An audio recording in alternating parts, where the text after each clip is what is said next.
இதான் பார்க் மக்களே, டி நகர்ல உள்ள பார்க். பார்க் ரொம்பவே நீட் அண்ட் கிளீனா இருந்துச்சு. பார்க்ல என்ட்ரு ஆனோடனே ரூட் மேப்ஸ் எல்லாம் கொடுத்திருந்தாங்க. Badminton court, yoga centre. But yoga centre வந்து பே பண்ற மாதிரி இருக்கும். Free gym facilities.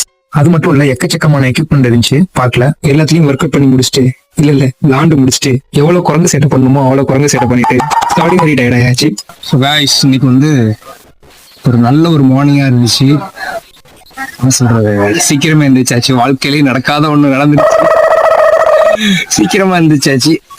5:15 எந்திரிச்சிட்டு மார்னிங் ப்ரேயர் முடிச்சுட்டு அப்படியே பார்க்கிங் வந்தாச்சு வித் சாகிதோட. ஸோ நல்ல ஒரு எக்ஸ்பீரியன்ஸா இருந்துச்சு. நிறைய புது புது ஃபேஸஸ் அப்படி எல்லாமே பார்க்குற மாதிரி இருந்துச்சு. ஸோ கண்டினியூ பண்ணுங்க லைஃப்ல.